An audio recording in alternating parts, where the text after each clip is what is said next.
nós devemos transformar a cultura. O que é a cultura? A cultura são valores e costumes. E quando Jesus ele fala que sobre a rocha ele edificar a sua igreja, a igreja ali ela quer dizer eclésia. Jesus usou esse termo de eclésia político. Por exemplo, César em Roma ele tinha sua eclésia. A sua eclésia em Roma, a eclésia de César em Roma eram os policiais que ele tinha. E o que eles faziam? Eles iam em outras cidades, em outros locais, para conseguir aquele povo e transformar a cultura daquele povo na cultura de Roma.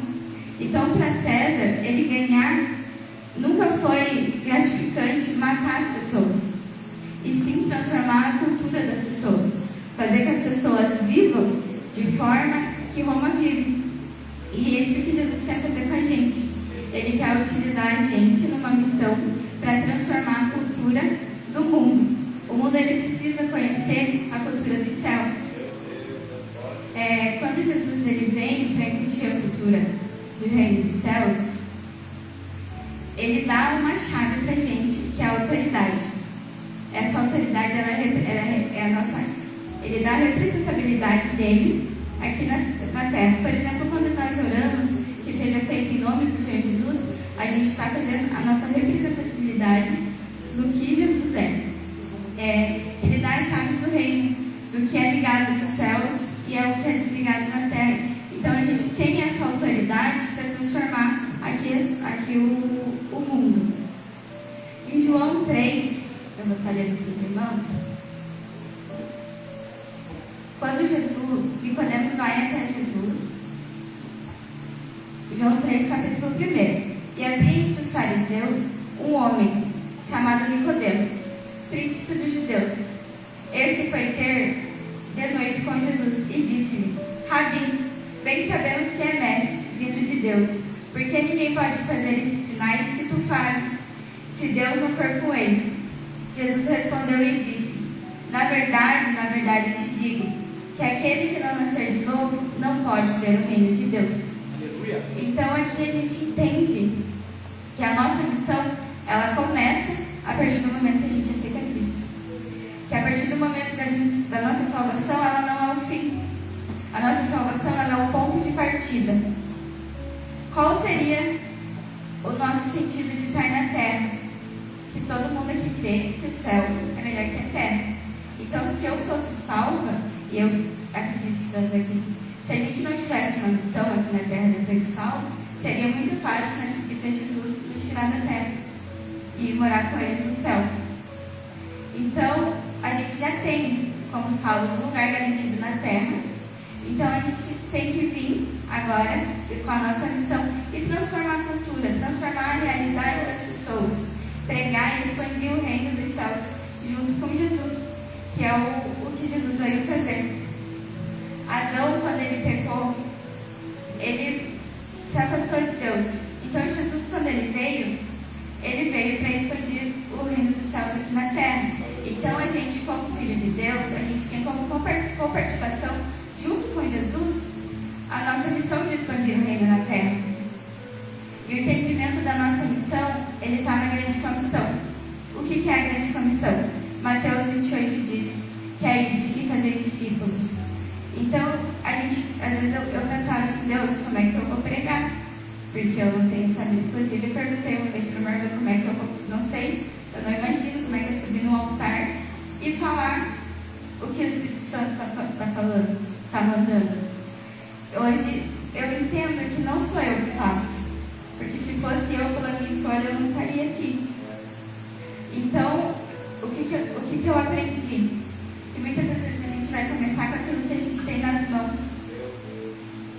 Deus diz que a gente é para fazer discípulos de todas as nações. Mas a gente não precisa começar pregando em outras nações. A gente precisa começar pregando ao nosso redor, com aquilo que a gente tem nas nossas mãos. Às vezes o que a gente tem nas nossas mãos é o nosso local de trabalho. Às vezes o que a gente tem nas nossas mãos é a nossa faculdade, é o nosso colégio. Então é aos poucos, pequenos passos, que Jesus vai nos usando, e de passo a passo a gente vai ganhando aos poucos o que Jesus. Por exemplo, às vezes você não tem um púlpito, mas você tem sua rua para você pregar. Às vezes você não tem grandes estádios para pregar, mas você tem seu bairro. Eu trouxe aqui alguns exemplos de pessoas que mudaram na Bíblia com aquilo que eles tinham nas mãos. E ao nosso olho são pequenas coisas, mas as olhos de Deus fez a transformação. Por exemplo, em Êxodo 4, Moisés tinha apenas um cajado. Em Juízes 15, Sansão, com uma cajadada de jumento, ele matou 1000 filisteus. Em 1 Samuel 17, Davi tinha uma funda e 5 pedrinhas. Com isso ele matou um gigante. Em Mateus, um menino tinha 5 pães e 2 peixinhos. Então, às vezes a gente pensa que aquilo que a gente tem nas nossas mãos é muito pouco, mas pode transformar muitas realidades e muitas vidas. E a gente tem que começar aos poucos. Por exemplo, às vezes a gente ora, ai, Deus me leva para as nações, mas a gente não lê a Bíblia todos os dias. Se Jesus te levar para as nações, o que você vai entregar para eles, se você não tem o conhecimento da palavra? No ano passado, quando eu estava na época das eleições, estava todo mundo falando, nossa, vamos lutar pela nossa liberdade, vamos lutar pela nossa verdade. Eu estava lá no culto em Santa Felicidade e comecei a orar.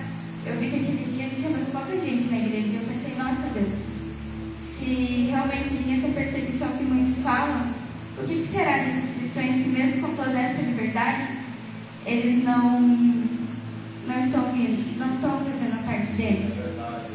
Aí Deus me falou, tá, se eu jogar a tua vida e tudo aquilo que você tem feito nesse data show, o que você tem feito com a liberdade que você tem?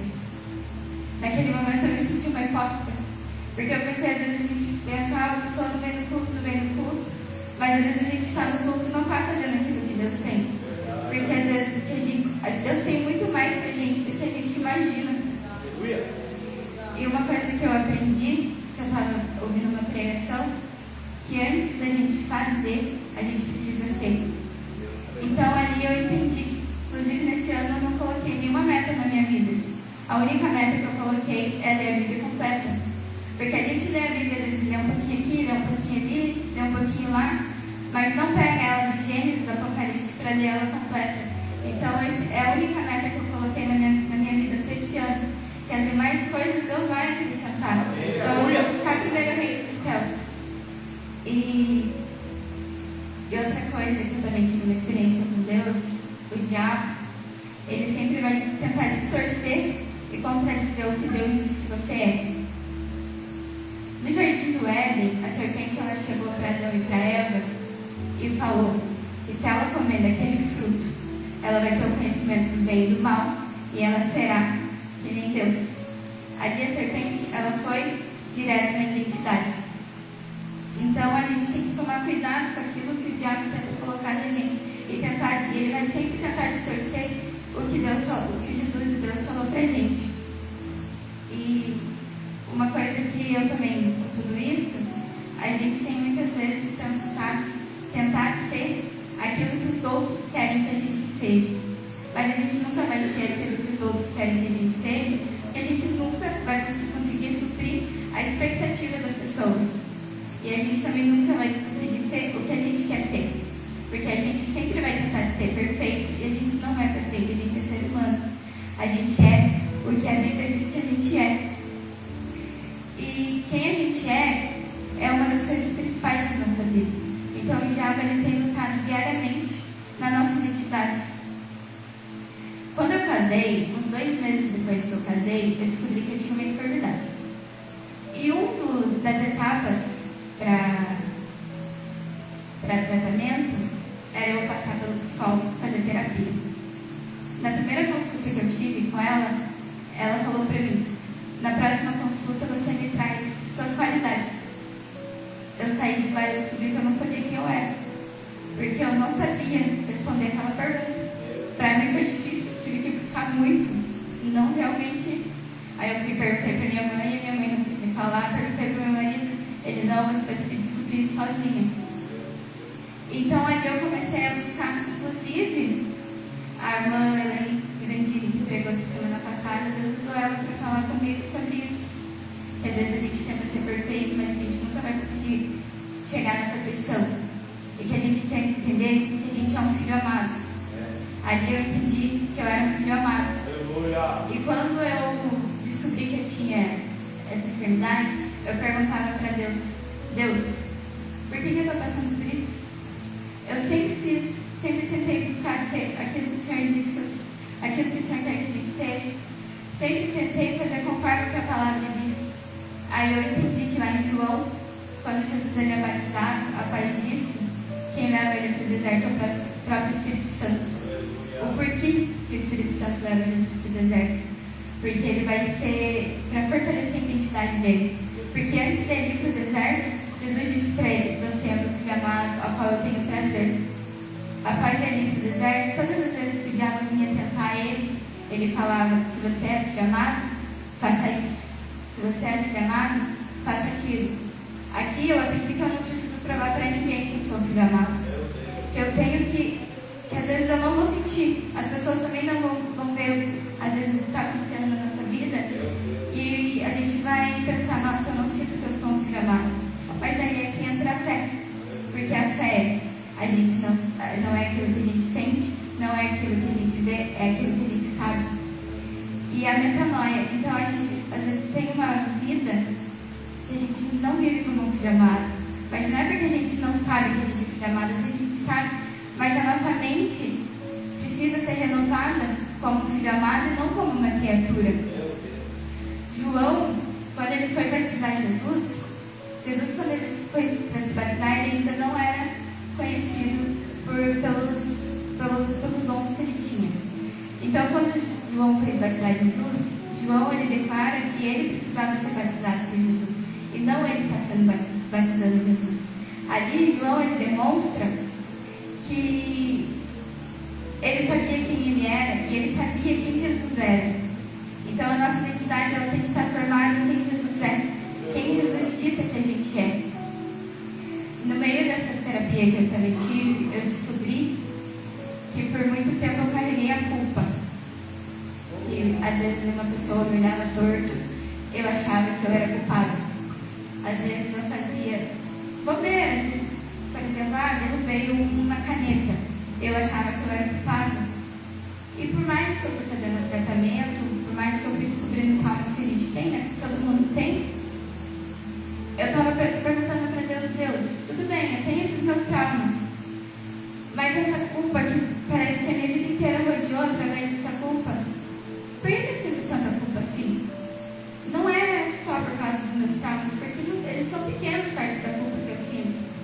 Aí eu aprendi com a irmã Zilda que quando a gente faz pergunta para Deus, a gente tem que estar disposto, com o ouvido aberto, que Ele pode usar qualquer conversa para responder, ou qualquer lugar que Ele vai responder a gente. E um dia eu estava mexendo no TikTok, e lá apareceu essa frase: eu não estava no Éden e herdei a culpa, mas eu também não estava no Calvário e herdei a graça. Então eu aprendi que a minha herança do Adão ainda estava forte em mim. Então eu precisava fazer a mudança de mente para eu acreditar que eu era filha de Deus e eu não tinha culpa das vezes das pessoas me tratarem mal. Porque às vezes as pessoas me tratarem mal é a maldade que existe na pessoa. Muitas das vezes eu não tenho culpa, às vezes pela pessoa estar passando por um mau momento. Então eu aprendi ali que Jesus, Ele era o que eu precisava. Então, por exemplo, quando a gente compra um copo, quem pode rotular o copo é o comprador e o fabricante. Então a única pessoa que pode me rotular é Deus e Jesus, porque quem me fabricou foi Deus e quem me comprou com sangue foi Jesus. Então, independente do que eu vivo, independente do que as pessoas falem, eu vou ser um filho amado. Eu tenho que ter a mente de um filho amado. Quando no jardim do Éden, Jesus ele prova que Ele nos ama tanto, por isso que Ele tirou Adão do jardim do Éden. Porque Adão tinha todas as possibilidades, tinha todos os frutos ali para ele comer, inclusive o fruto da árvore da vida. Esse fruto Adão ele não comeu, ele comeu o conhecimento do bem e do mal, que levou para ele se afastar de Deus por causa do pecado. Então, quando Jesus ele tira Adão do jardim do Éden, deixa o jardim do Éden longe do ser humano, é porque lá tinha o fruto da árvore da vida. Por exemplo, se eu estou gripada e como o fruto da árvore da vida, eu vou estar eternamente gripada. Então, se eu em pecado, eu comer o fruto da árvore da vida, eu vou estar eternamente afastada de Deus. Então, por isso que Jesus tirou Adão do jardim do Éden, para que com o plano dele, que ele tem de salvação, que ele viesse morrer na cruz, para restabelecer o reino de Deus na terra, a gente possa viver eternamente com ele. Porque lá em Apocalipse tem um versículo que fala que a gente vai passar pelo sangue do cordeiro, banhar no sangue do cordeiro, e após isso a gente vai estar comendo o fruto da árvore da vida, para poder viver eternamente junto com Jesus. E o diabo está realmente brigando com a gente em guerra, mentalmente. A gente está vivendo nessa guerra todos os dias. Então, inclusive, a Bíblia diz que o nosso Senhor é o Senhor dos Exércitos. Então, a gente está nessa guerra diariamente e muitas das vezes a gente é taxados como intolerantes e alienados, porque a gente busca os nossos valores que vão contra os valores que hoje a sociedade tem, o que o mundo tem. Então, a gente vive numa sociedade que ela é hedonista. O que é o hedonismo? É o que coloca as suas vontades, o seu prazer à frente de qualquer coisa. Só que o Evangelho ele vai em contrapartida dizendo que eu não posso mais viver para mim, eu tenho que viver para Cristo. Porque Cristo ele morreu numa cruz para nos salvar. E a luta que o diabo hoje tem tido, principalmente em jovens, até se diz que tem um arquetipo, que são formas que você tem que viver. Por exemplo, tem o arquetipo da Cleópatra. Eu tenho que viver com a cultura e com as formas que a Cleópatra tem para eu conseguir o que ela tinha. Só que isso é totalmente demoníaco, porque a gente tem que viver de uma forma que Jesus, que é o nosso exemplo maior, viveu na Terra.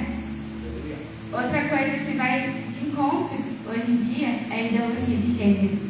A ideologia de gênero, ela prega que, independente do meu gênero, eu sou o que a sociedade em volta diz para mim.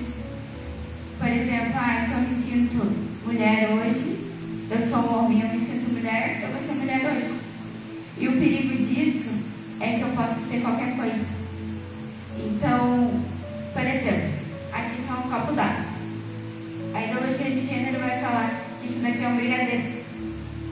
Só que a gente está vendo que é um copo d'água. Só que eles vão querer colocar na nossa mente que isso é um brigadeiro. E qual que é o real perigo disso? Porque se aquilo que é a verdade absoluta que você está vendo não é verdade, quem dirá de um Deus invisível?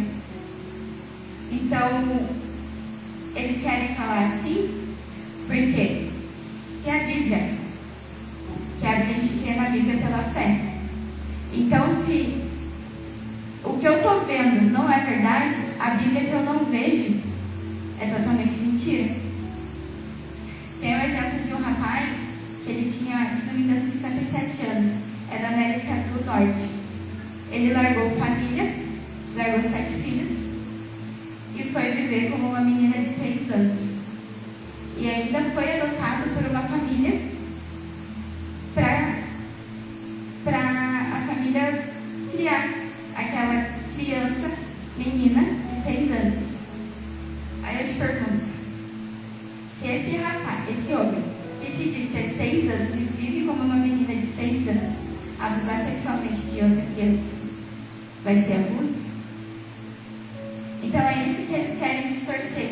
Do que a gente acredita que seja a verdade absoluta, ela se tornar uma verdade relativa. Outra coisa que eles estão usando muito hoje em dia é pluralizar o Evangelho. Ano passado teve um cantor que se diz gospel, que ele foi dar uma entrevista e ele disse que hoje existem diversos cristianismos. Só que a gente sabe que só existe um cristianismo. Então, só que para você estar no mundo e dizer ao mundo que ele precisa saber que ele é um filho amado, que qual é a verdade do cristianismo, Você precisa saber quem você é. Porque se você não sabe quem você é, qualquer coisa que eles digam lá, você vai acreditar. Por exemplo, se o meu marido ou se a minha mãe tivesse dito qual que eram as minhas qualidades, hoje eu não saberia que Efésios 1 diz quem eu sou. Que eu sou uma filha amada de Jesus, independente do que aquilo que eu vivo. Então a gente tem que estar firmado naquilo que a palavra diz. E a gente está vivendo numa sociedade que nem a de Daniel, onde você busca um Senhor que eles não concordam. Todo mundo conhece a história de Daniel, que por um decreto ele não podia orar, mesmo assim ele orou, e ele foi para a cova dos leões. E por que Daniel não foi comido pelos leões? Porque ele não cheirava a carne. A carne dele estava morta. O que falava em cima era o Espírito Santo, não era ele. Então os leões não comeram ele porque não sentiram o cheiro de carne. Então hoje a gente tem que entender que o mundo está perdido. A gente somos ovelhas em meio a lobos. Que esses dias eu vi um vídeo de uma das pessoas influentes da juventude hoje, onde ela estava num podcast e ela precisava definir aquilo, falava uma palavra e ela precisava definir aquilo que era para ela. Aí pediram para ela definir o que era Deus. Ela não sabia responder. Aí ela ficou uns 2 minutos sem saber o que falava o que era Deus, em uma palavra. Aí logo após isso, perguntaram para ela o que era o TikTok para ela. Ela abriu um sorriso e disse que aquilo era a vida dela. Então hoje a sociedade ela precisa conhecer quem que é Deus. O mundo hoje precisa conhecer quem que é Deus. O mundo hoje precisa conhecer o verdadeiro amor. Porque o verdadeiro amor não é aquilo que eu posso fazer o que eu quero. Porque se eu posso fazer o que eu quero, simplesmente eu posso me perder. Simplesmente eu posso viver numa vida de depressão. Que hoje é um dos nossos séculos, a depressão e a ansiedade. Então hoje a gente precisa mostrar para eles o que é o verdadeiro amor, que é o Jesus, que é o que ele fez na cruz por nós.